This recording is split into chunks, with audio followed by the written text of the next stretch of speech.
فأعوذ بالله السميع العليم من الشيطان الرجيم من همزه ونفخه ونفثه. بسم الله الرحمن الرحيم. يا أيها الناس إنا خلقناكم من ذكر وأنثى وجعلناكم شعوبا وقبائل لتعارفوا إن أكرمكم عند الله أتقاكم إن الله عليم خبير.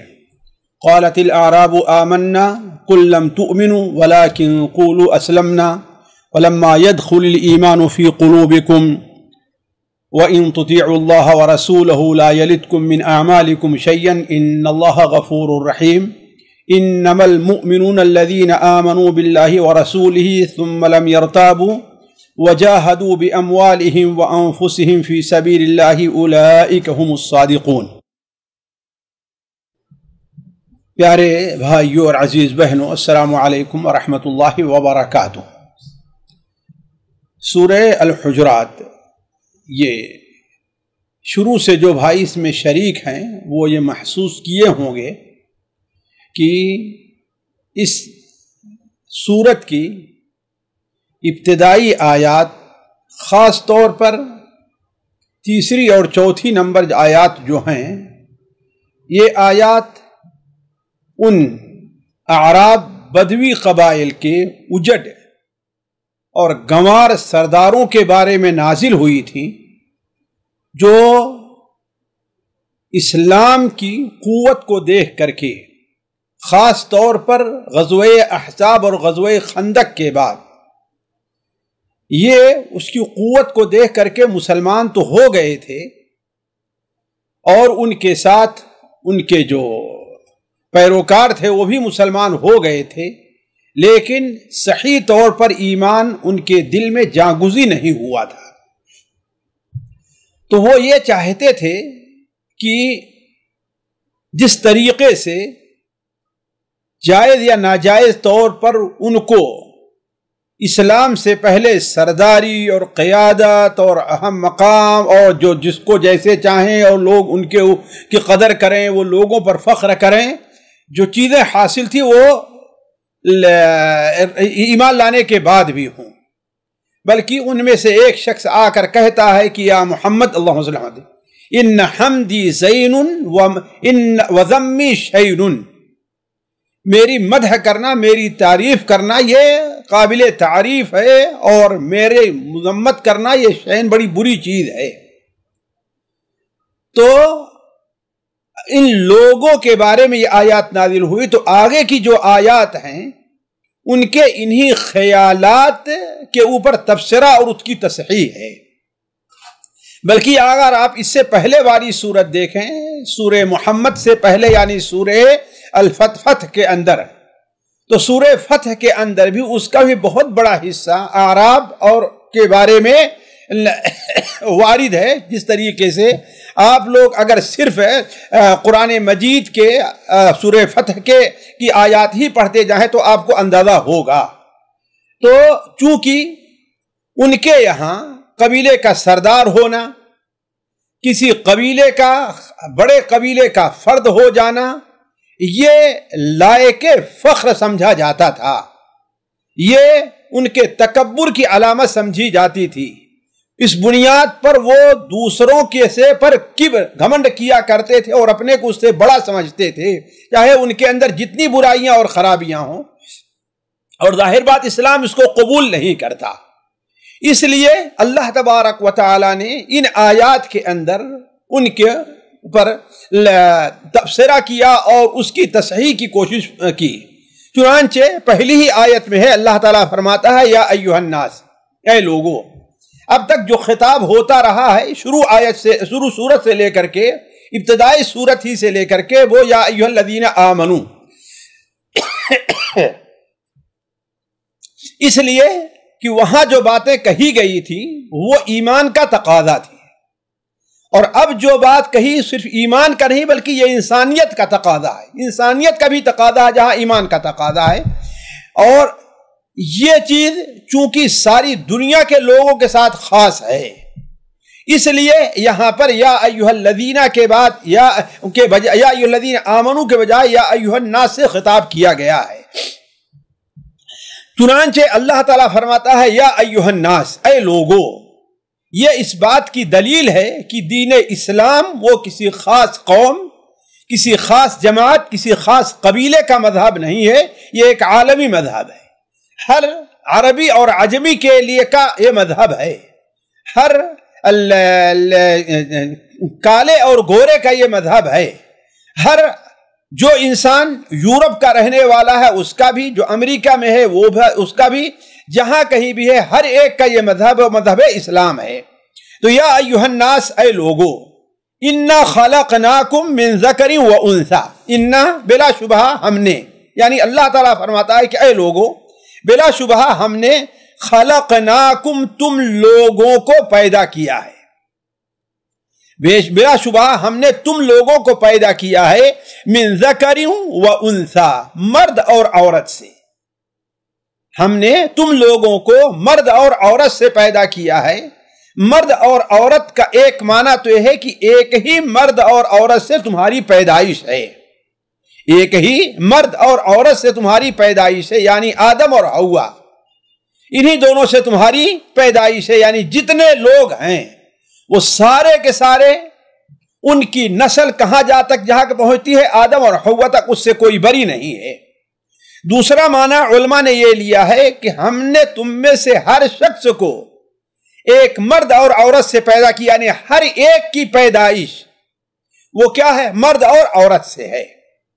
تو گویا اس ناحیے سے، اس دنیا میں آنے کی ناحیت سے کسی کو کسی پر کوئی برتری اور کوئی فضیلت حاصل نہیں ہے، اس لیے کہ جس طریقے سے ایک سانولا اور کالا شخص ہے وہ مرد اور عورت سے پیدا ہوا ہے، ویسے ہی ایک جو گورا شخص ہے وہ بھی مرد اور عورت سے پیدا ہوا ہے۔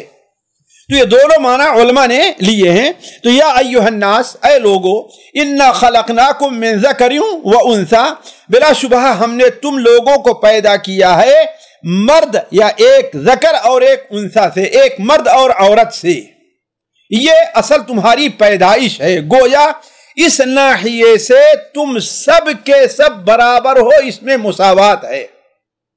اسی لیے بعض علماء نے کہا کہ اس آیت کے اندر 3 چیزیں بیان ہوئی ہیں، اس کو اسی ترتیب سے دیکھیے۔ پہلی چیز یہ ہے کہ اس دنیا میں آنے کے لحاظ سے، پیدائش کے لحاظ سے سارے کے سارے لوگ گویا مساوی حق رکھتے ہیں، کسی کو اپنی پیدائش کے بارے میں کوئی اختیار نہیں ہے۔ ہر انسان اپنی پیدائش میں ایک مرد اور ایک عورت کا اللہ نے جو نظام رکھا ہے نسل کا، اس کا محتاج ہے۔ کوئی یہ نہیں کر سکتا ہے کہ وہ کالے باپ کے یہاں نہیں، وہ گورے باپ کے یہاں پیدا ہو۔ کوئی یہ نہیں کہہ سکتا کہ وہ عربی باپ کے یہاں نہیں، عجمی باپ کے یہاں پیدا ہو۔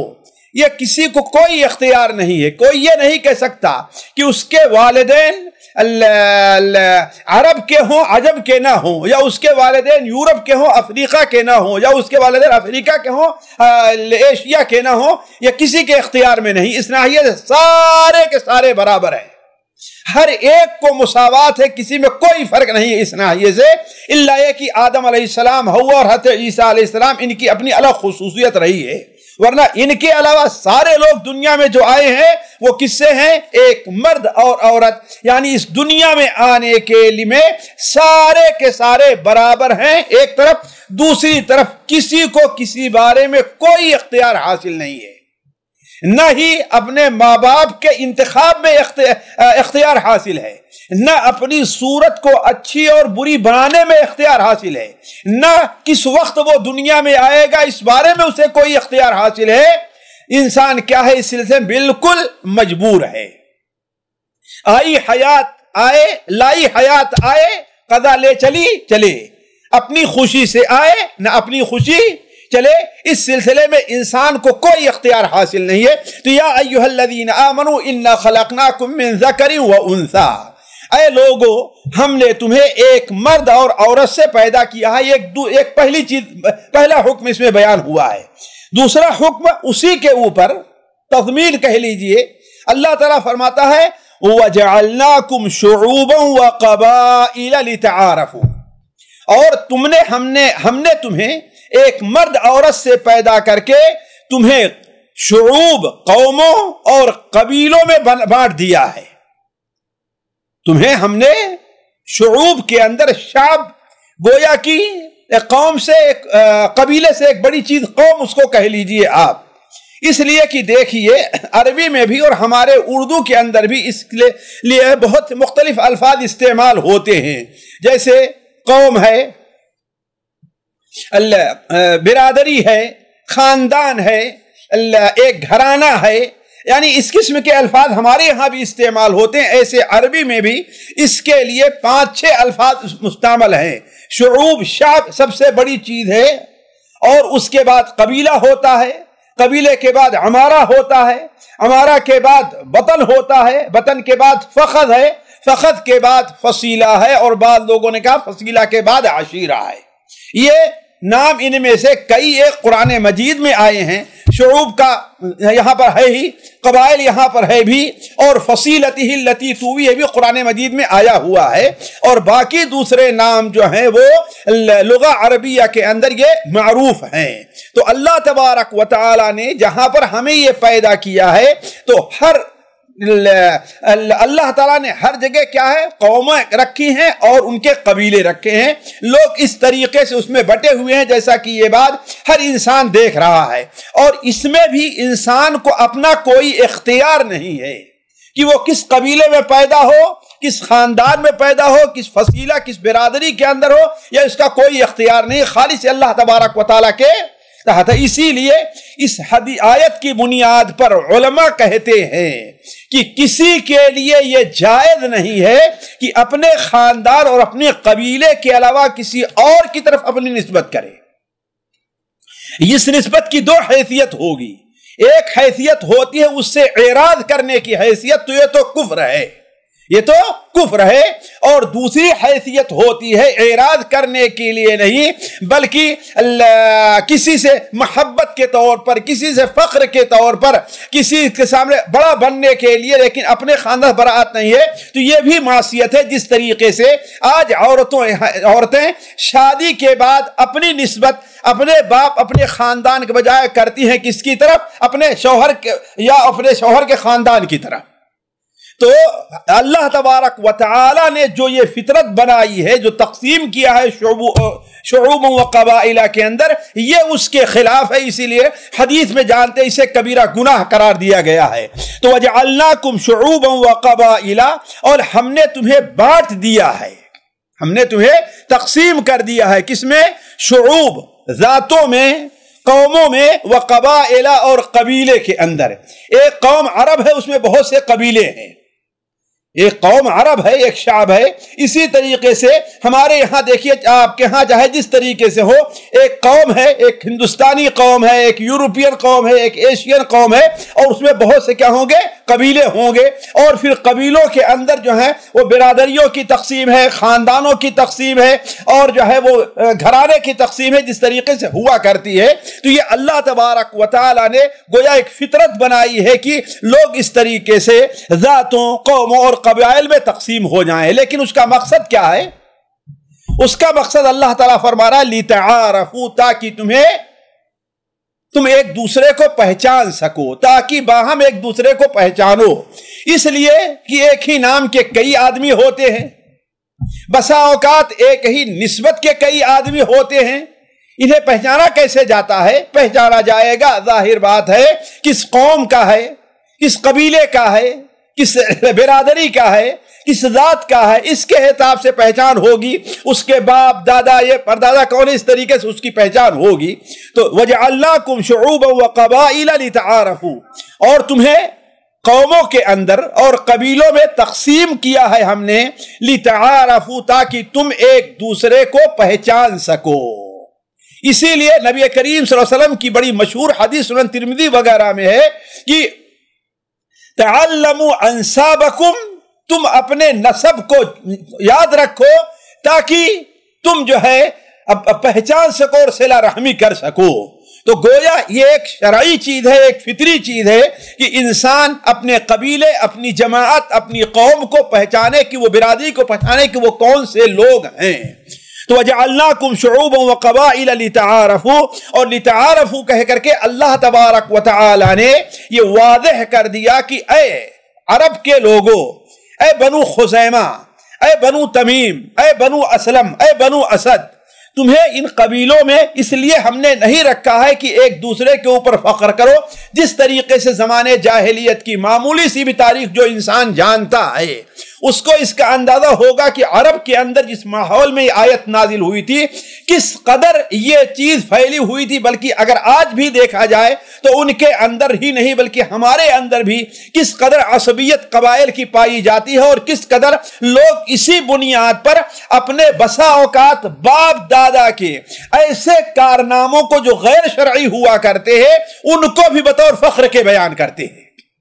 اور یہ چیز شعرا کے اندر اس زمانے میں بہت عام تھی، زمانے جاہلیت کے جو شعرا، بلکہ اس کے بعد بھی جو شعرا گزرے ہیں، چاہے فرزدق ہے یا جریر ہیں، ان کے اشعار کو جو کوئی پڑھتا ہے اس کو اس بات کا اندازہ ہوگا۔ تو شریعت نے اس کی تردید کی ہے کہ اللہ تبارک و تعالی نے تمہیں قبیلوں کے اندر اور قوموں کے اندر اس لیے نہیں تقسیم کیا ہے کہ کوئی قبیلہ کسی قبیلے سے اللہ تعالیٰ نے اس کو اس لیے نہیں بنایا کہ فخر کرے، بلکہ اس لیے بنایا ہے تاکہ آپس میں ایک دوسرے کی معرفت ہو سکے، پہچان ہو سکے۔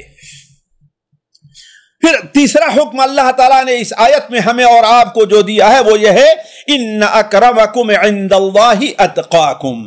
دیکھو یہ جو تقسیم ہے یہ تقسیم اس لیے نہیں ہے کہ تم ایک دوسرے کے اوپر فخر کرو، ایک دوسرے کے عیوب کو بیان کرو اور اپنی خوبیاں ظاہر کرو، ایک دوسرے کو اپنے سے حقیر اس لیے سمجھو کہ وہ کسی اور قبیلے کا ہے، کسی اور جگہ کا رہنے والا ہے، کسی اور علاقے کا رہنے والا ہے، اس لیے نہیں، بلکہ ان اکرمکم عند اللہ اتقاکم، تم میں اللہ تبارک و تعالیٰ کے نزدیک سب سے باعزت، ان اکرمکم عند اللہ، بلا شبہ تم میں کا سب سے عزت والا، سب سے زیادہ شرافت والا اللہ تعالیٰ کے نزدیک وہ مانا جائے گا اتقاکم، جو تم میں سب سے زیادہ متقی تقوی والا ہے۔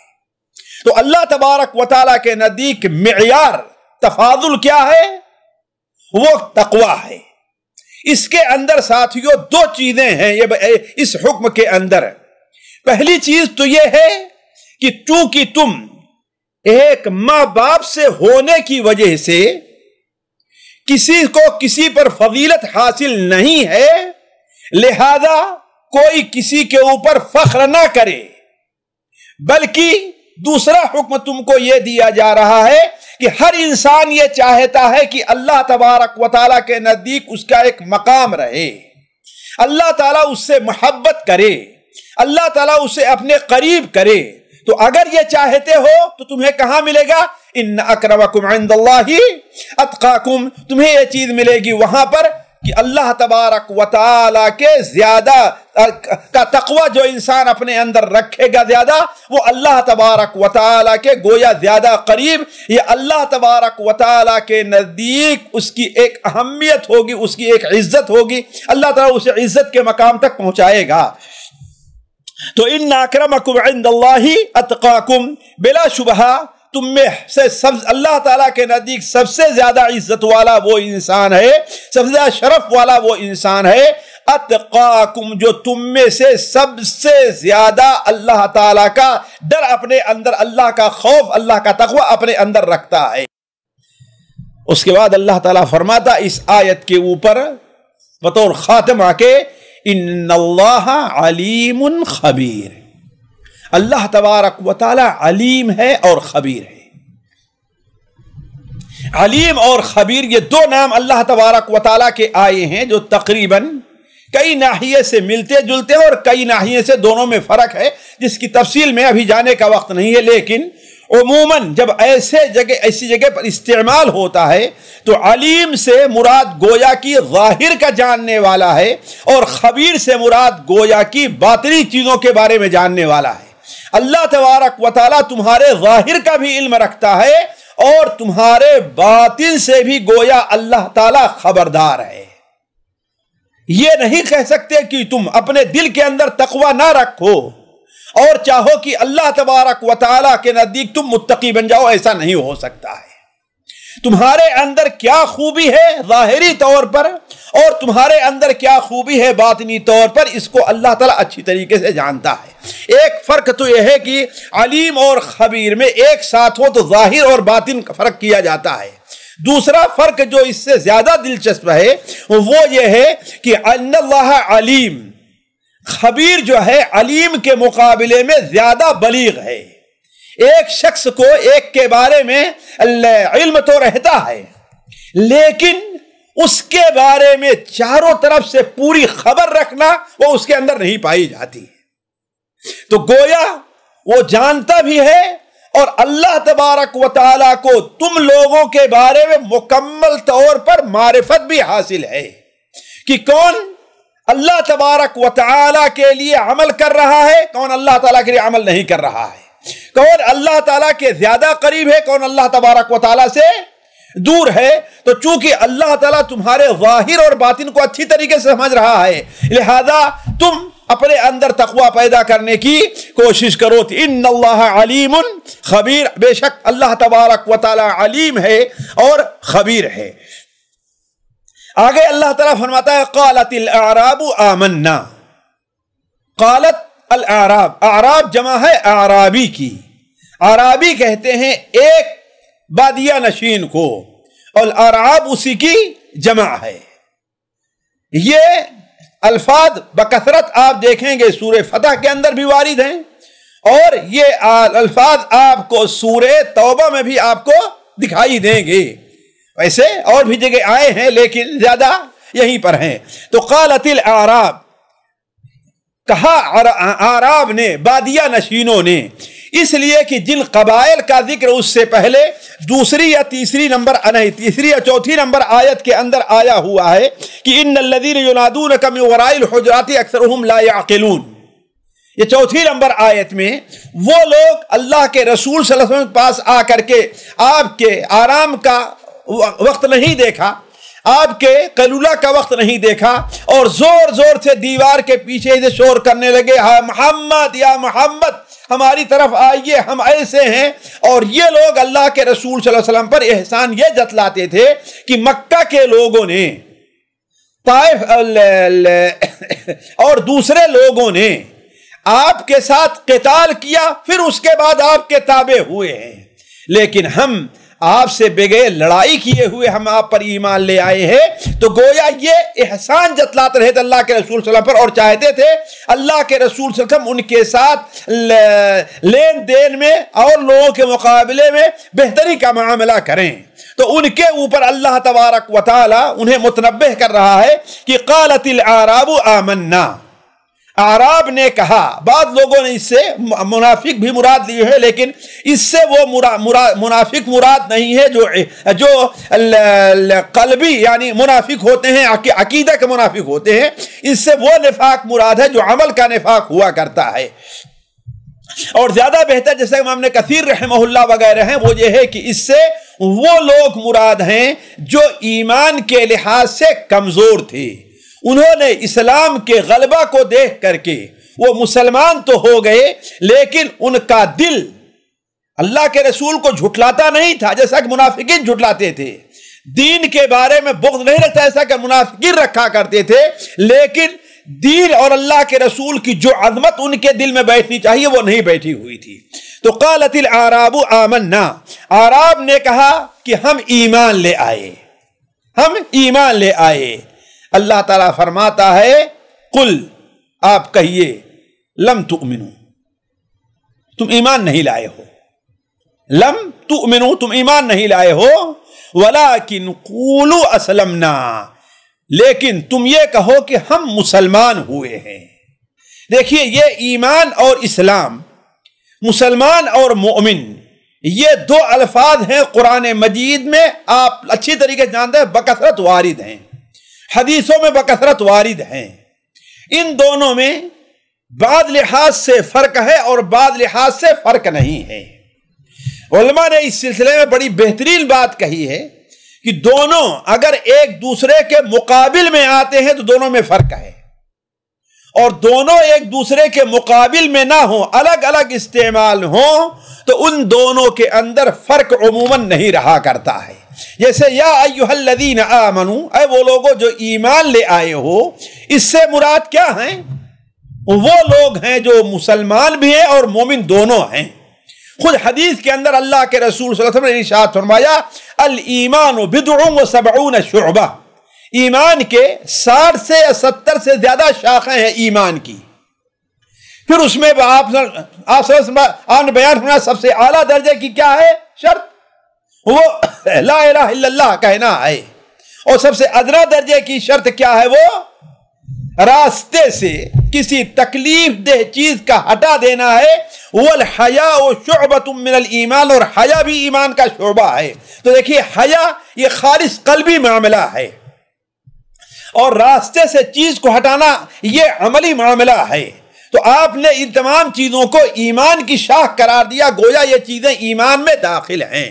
لیکن جب ایک دوسرے کے مقابل میں آتی ہیں تو ایمان سے مراد باطنی وہ قلبی اعمال ہوا کرتے ہیں، اور اسلام سے مراد وہ اعضائے ظاہرہ کے اعمال ہوا کرتے ہیں۔ مثال کے طور پر وہ حدیث جو حدیث جبرائیل کے نام سے جانی جاتی ہے، وہ حدیث اس کے اوپر بہترین دلیل ہے۔ حضرت جبرائیل علیہ السلام اللہ کے رسول پاک تشریف لے آئے، جیسا کہ حدیث بڑی مشہور ہے، اور انہوں نے کہا اے اللہ کے رسول صلی اللہ علیہ وسلم، آپ مجھ سے بتائیے کہ اسلام کیا ہے۔ آپ نے اسلام کے 5 ارکان گنائے۔ پھر اس کے بعد انہوں نے پوچھا کہ ایمان کیا ہے، تو آپ ایمان کے 6 ارکان گنائے۔ ایمان کے ارکان میں ساری وہی چیزیں رکھی، اللہ پر ایمان ہے، اللہ کے فرشتوں پر ایمان ہے، اللہ کی کتابوں پر ایمان ہے، اللہ کے رسولوں پر ایمان ہے، آخرت کے دن پر ایمان ہے، اچھی بری تقدیر پر ایمان ہے، سارے وہ اعمال قلوب آپ گنائے ہیں۔ اور نماز کے بارے میں لا الہ الا محمد رسول اللہ کا کہنا ہے، اور نماز پڑھنا ہے، یہ ارکان اسلام کے بارے میں، زکوٰۃ دینا ہے، حج کرنا ہے، وہ اعمال گنائے آپ صلی اللہ علیہ وسلم جو ظاہری ہے۔ تو گویا کہ اس ناحیے سے دونوں میں فرق ہے۔ تو اسی لیے علماء کہتے ہیں جب دونوں ایک دوسرے کے مقابل میں استعمال ہوں، جیسا کہ یہاں پر اور حدیث جبرائیل میں ہے، تو اس سے مراد کیا ہوتا ہے؟ اس سے مراد دونوں میں ایک دوسرے کے اختلاف مختلف ہوتے ہیں، یعنی اسلام سے مراد اعمال ظاہرہ ہے اور ایمان سے مراد عقائد ہیں۔ اور اگر ایک دوسرے کے مقابل میں نہ آئے، صرف اپنے طور پر ان کا استعمال ہو، تو وہاں دونوں ایک معنی میں آتے ہیں، جیسے فَمَن يُرِدِ اللَّهُ بِهِ خَيْرًا يَشْرَحْ صَدْرَهُ لِلْإِسْلَامِ۔ اسلام سے مراد کیا ہے؟ یعنی وہاں پر ایمان اصل مراد ہے، ایمان بھی یعنی گویا اسلام بول کر کے وہ ایمان لے آنا، دین کے یشرح صدرہ، اس کے دل کو شرح صدر ہو، یہ معاملہ کس کا ہے؟ قلب کا ہے۔ تو گویا کہ اس طریقے سے فرق کیا جا سکتا ہے۔ تو یہاں اسی ناحیے سے فرق کیا گیا کہ تم لوگ بظاہر مسلمان تو ہو چکے ہو، لیکن دل میں ایمان جو جاگزی ہو، جس کے میں 2 چیزیں پائی جائیں، جیسا کہ آگے والی آیت میں اللہ تعالیٰ بیان فرمایا ہے۔ ایک بات تو ہے کہ اللہ اور اس کے رسول کے اوپر ایمان لے آیا جائے، اور دوسری بات یہ ہے کہ اخلاص کے ساتھ اور نیک دلی کے ساتھ اللہ اور اس کے رسول کے احکام کو قبول کر لیا جائے۔ یہ اصل کیا ہے؟ وہ ایمان اور اسلام ہے۔ اگر کسی کے اندر یہ اصل ایمان ہے جو کسی کے اندر پایا جائے تو، لیکن چونکہ تم ابھی اصل ایمان تمہارے دل میں جا گزی نہیں، اسی لیے تو اللہ کے رسول پر احسان جتلا رہے ہو کہ ہم بغیر آپ کو تنگ کیے ہوئے، بغیر آپ سے مقابلہ کیے ہوئے، بغیر آپ کو تکلیف پہنچائے ہوئے ہم مسلمان ہوئے ہیں۔ تو اسی پر اللہ تعالیٰ فرماتا ہے قالت الاعراب آمنا، اعراب نے کہا کہ ہم مسلمان ہو گئے۔ تو آپ کہیے کہ ہم مومن ہیں، ایمان لے آئے، تو آپ کہیے کہ لم تؤمنوا، تم ایمان نہیں لائے ہو، ولیکن قولوا اسلمنا، لیکن یہ کہو کہ ہم مسلمان ہیں، ہم مسلمان ہیں، یعنی ظاہری طور پر ہم اسلام کے احکام کے پابند بن رہے ہیں۔ ولما يدخل الایمان فی قلوبکم، اور ابھی تک ایمان تمہارے دلوں میں داخل نہیں ہوا ہے۔ انہی الفاظ سے علماء کہتے ہیں کہ یہ آیت اعراب کے بارے میں نازل ہے، منافقین کے بارے میں نہیں، اس لیے کہ منافقین کے دل کے قریب بھی ایمان نہیں جاتا ہے۔ اور لما جو ہے عموماً ایسی جگہ پر بولا جاتا ہے کہ وہ انسان اس کے قریب تو ہے، جیسے وہ سفر کیا اس شہر کے لیے ولما يدخل، اور ابھی تک داخل نہیں ہوا لیکن کیا ہے بالکل وہ قریب ہے، اس کے اصل میں یہ معنی ہوا کرتا ہے ولما يدخل، فجر تو ہو گئی ہے لیکن لما تطلع الشمس، ابھی تک سورج طلوع نہیں ہوا ہے، شام تو ہو گئی لیکن لما غربت الشمس، ابھی سورج غروب نہیں ہوا ہے، ایسے موقع پر لما کا استعمال ہوتا ہے۔ تو ولما يدخل الایمان فی قلوبکم، اور ابھی تک ایمان تمہارے دلوں میں داخل نہیں ہے، لیکن تم اگر خیر خواہ رہے، ناصح رہے، تو ایمان تمہارے دلوں میں گویا داخل ہونے کے قریب ہے، داخل ہو جائے گا۔ قل لم تؤمنوا ولكن قولوا اسلمنا ولما يدخل الايمان في قلوبكم وان تطيعوا الله ورسوله، اللہ تعالیٰ انہیں تسلی بھی دے رہا ہے کمزور ایمان والوں کو، اللہ تعالیٰ کمزور ایمان والوں کو ایک بشارت بھی دے رہا ہے اور ایمان کے اوپر گویا کہ راغب کر رہا، ترغیب بھی دے رہا ہے۔ وَإِن تُطِيعُوا اللَّهَ وَرَسُولَهُ، اور اگر اللہ اور اس کے رسول کی اطاعت کرو گے، گویا معنی کیا ہے، ایمان کے ساتھ ساتھ مومن ہونے کے لیے ضروری ہے کہ اللہ اور اس کے رسول کی اطاعت کا بھی جذبہ پایا جائے۔ تو گویا جو شخص ایمان کا دعویٰ کرتا ہے لیکن اللہ اور اس کے رسول کے اطاعت کا جذبہ اس کے اندر نہیں اور اطاعت نہیں کرتا ہے، تو وہ یہ نہیں کہا جائے گا کہ وہ مومن ہے، وہ کیا کہا جائے گا، وہ مسلمان ہے۔ مسلمانوں میں اس کا تو شمار ہے، پاسپورٹ پر وہ مسلمان ہے، خطرہ ہوا ہے وہ مسلمان ہے، سب کچھ ہے، لیکن کیا حقیقت میں مومن بھی ہے؟ یہ اسی صورت میں ہوگا کہ وَإِن تُطِيعُوا اللَّهَ وَرَسُولَهُ، جب اللہ اور اس کے رسول کی اطاعت کا جذبہ تمہارے اندر پایا جائے گا تو وَإِن تُطِيعُوا اللَّهَ وَرَسُولَهُ لَا يَلِتْكُم مِّنْ أَعْمَالِكُمْ شَيْئًا، تو یاد رکھو لا يَلِتْكُم مِّنْ أَعْمَالِكُمْ شَيْئًا، لاتا یلیتو کے معنی ہوتا ہے کسی کا حق لینا، نقص کرنا، کم کرنا۔ تو لا یلتکم نہیں کم کرے گا اللہ تعالیٰ تمہارے اعمال میں سے کچھ بھی، تمہارے اعمال میں سے اللہ کچھ بھی نہیں کم کرے گا، بلکہ ایک نیکی کے بدلے اللہ تعالیٰ 10 نیکیاں تم کو عطا فرمائے گا۔ تو ان تطیعوا اللہ ورسولہ لا یلتکم من اعمالکم شیئا، اگر تم اللہ اور اس کے رسول کی اطاعت کرتے رہے تو اللہ تعالیٰ تمہارے اعمال میں سے کچھ بھی کم نہیں کرے گا۔ ان اللہ غفور رحیم، بلا شبہ اللہ تبارک و تعالی غفور ہے، یعنی معاف کرنے والا ہے اور رحم کرنے والا ہے۔ غفور اور رحیم کا فرق اسی سلسلے درس میں کئی بار واضح کر دیا ہے کہ غفور کے بعد رحیم کا آنا بڑا معنی خیز ہوا کرتا ہے، بڑا معنی خیز ہوا کرتا ہے۔ اسی لیے اللہ کے رسول صلی اللہ علیہ وسلم نے جو دعا اپنے صدیق کو سکھلائی تھی ان میں یہ دونوں الفاظ آئے ہیں، اللہم انی ظلمت نفسی ظلما کثیرا ولا یغفر الذنوب الا انت فاغفر لی مغفرۃ من عندک، اس کے بعد کیا ہے، ورحمنی، یعنی صرف مغفرت نہیں، اس کے بعد رحم بھی ہونا چاہیے۔ اس طریقے سے فرق کیا جاتا ہے کہ گناہوں کو معاف کر کے اللہ تبارک و تعالی اس معافی، اس توبہ پر اسے قائم رکھے اور اسے مزید رحم کرتے ہوئے نیک عمل کی توفیق عطا فرمائے۔ تو چونکہ یہاں پر یہ کمی ہوئی تھی، کس سے، اللہ اور اس کے رسول کی شان میں، اللہ تعالیٰ کی شان میں کمی ہوئی تھی، لہذا اللہ تبارک و تعالیٰ کہ ان اللہ غفور رحیم، اگر تمہیں اپنی غلطی کا احساس ہو جائے، اپنی کوتاہی کا احساس ہو جائے، تو یاد رکھو اللہ تبارک و تعالیٰ تمہارے غلطیوں کو معاف کرنے والا اور رحم کرنے والا ہے۔ یہاں پر ساتھیوں ایک بلاغتی نقطہ ہے جس پر غور کریں۔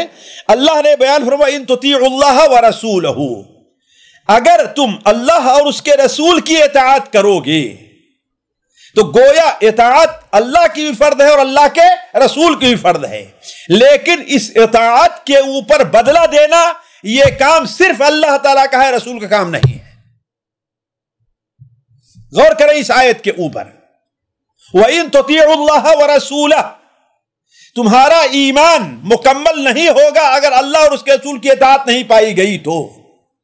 ضروری ہے دونوں کی اطاعت پائی جائے، لیکن اس پر اجر دینے والا کون ہے، اسے قبول کرنے والا کون ہے، اس پر نوازنے والا کون ہے؟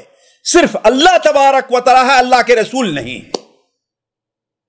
اسے اللہ تعالیٰ لا یلدکم، یہ نہیں فرمایا کہ وہ دونوں تمہارے اعمال میں کوئی کمی نہیں کریں گے، یہ فرمایا اللہ تعالیٰ تمہارے اعمال میں سے کچھ بھی کمی نہیں کرے گا، اللہ تعالیٰ تمہیں اس کا پورا کا پورا بدلہ دے دے گا۔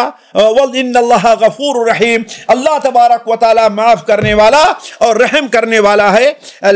اب وقت زیادہ ہو گیا، لیکن پہلی آیت سے میں جو کچھ اہم تربیتی فوائد ہیں میں ان کا جلدی میں ذکر کر دینا چاہتا ہوں۔ پہلا فائدہ یہ ہے کہ جس طرح ہم نے پہلے اشارہ کیا کہ یا ایھا الناس، اسلام عالمی دین ہے، کسی ایک قوم کے ساتھ خاص نہیں ہے۔ ایک چیز اسی سے ملتی جلتی، جس طرح سب کی اصل ایک ہے، اسی طرح اللہ تعالی کے نزدیک ہر ایک کا دین بھی وہی مقبول، ایک ہی دین مقبول، یعنی دین اسلام۔ خلقناکم من ذکر و انثی ہے۔ اسی طریقے سے ہر ایک کو، چاہے مرد ہے عورت ہے، جس قوم کا ہے جس قبیلے کا ہے، اس کے لیے ضروری یہ ہے کہ اللہ وہ دین اسلام کو قبول کرے، اور یہی دین اللہ تعالیٰ اس سے قبول فرمائے گا۔ ان الدین عند اللہ الاسلام۔ دوسرا فائدہ، کسی اچھے خاندان میں پیدا ہونا یہ انسان کا اپنا کمال نہیں ہے، اور جب اپنا کمال نہیں ہے تو یہ فخر کی کوئی چیز نہیں ہے۔ اس لیے کہ انسان فخر اس چیز پر کرے جو اس کے اپنے اختیار میں ہو، اپنی خوبی سے وہ چیز پیدا ہوئی ہو۔ لیکن ایک شخص کو اللہ تبارک و تعالی نے اگر کوئی نعمت دی ہے تو وہ اس پر فخر کرنے کا حقدار نہیں، بلکہ اس میں تواضع اختیار کرنے کا حقدار ہے، جیسا کہ نبی کریم صلی اللہ علیہ وسلم کی آیت مبارکہ رہی ہے۔ تو اگر اللہ تعالیٰ کسی کو اچھے خاندان میں پیدا ہوتا ہے، اچھے خاندان سے میری مراد یہ ہے کہ مال کے لحاظ سے، منصب کے لحاظ سے، ورنہ اچھا خاندان وہی ہے جسے اللہ تعالیٰ نے اچھا بنایا ہو کسی ناحیے سے۔ تیسرا فائدہ، اپنے خاندان اور قبیلے کی معرفت ایک شرعی مسئلہ ہے، یہ صرف ایک قبائلی یہ چیز نہیں، ایک شرعی مسئلہ ہے۔ اللہ کے رسول کی حدیث ہے تعلموا من انسابکم ما تصلون به ارحامکم، تم اپنے نسب، اپنے خاندان والوں کی معرفت رکھو۔ کیوں؟ تاکہ تم اس کے ذریعے سے صلہ رحمی کر سکو۔ اس لیے کہ صلہ رحمی محبت فی الاہل مثرات فی المال، صلہ رحمی کا فائدہ یہ ہے کہ خاندان میں محبت پیدا ہوتی ہے، اللہ تعالیٰ اس کی وجہ سے مال میں اضافہ کرتا ہے، اللہ تعالیٰ اس کی برکت سے عمر میں بھی برکت عطا فرماتا ہے، برکت عمر بھی طویل کر دیتا ہے۔ تو یہ چیز کیا ہے؟ یہ خاندانی نہیں بلکہ ایک شرعی مسئلہ ہے کہ انسان اپنے قبیلے اور خاندان کی معرفت حاصل کرے۔ اسی لیے اللہ تبارک و تعالی، جیسا کہ ہم نے تفسیر وضاحت کرتے ہوئے بیان کیا کہ اپنے والد یا اپنے قبیلے کے علاوہ کسی اور طرف نسبت کرنا یہ غیر شرعی چیز ہے۔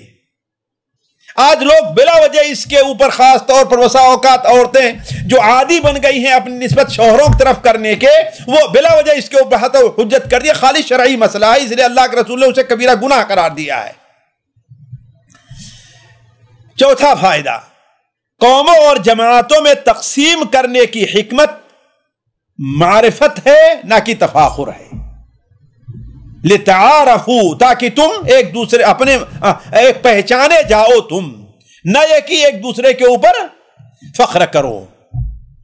نسب اور قومیت پر فخر کرنا ناجائز اور حرام ہے، بلکہ یہ گناہ کبیرہ ہے۔ وہ حدیث جو سنن ابو داؤد میں حضرت ابو ہریرہ سے مروی ہے، آپ صلی اللہ علیہ وسلم نے ارشاد فرمایا لَيَدْعَنَّ رِجَالٌ فَخْرَهُمْ بِأَقْوَامِهِمْ، انسانوں لوگوں کو چاہیے، کچھ لوگ جو ہیں اپنی قوموں کا نام لے کر جو فخر کرتے ہیں وہ اس کو چھوڑیں، ورنہ وہ جن کے بارے میں فخر کر رہے ہیں وہ تو جہنم کے کوئلہ بنیں گے۔ تو گویا یہ فخر کرنا جائز نہیں ہے۔ اور سب سے اہم چیز جو ہمیں اور آپ کو سبق ملتا ہے وہ یہ ہے کہ تقوی ہی معیار فضیلت ہے، تقوی ہی معیار فضیلت ہے۔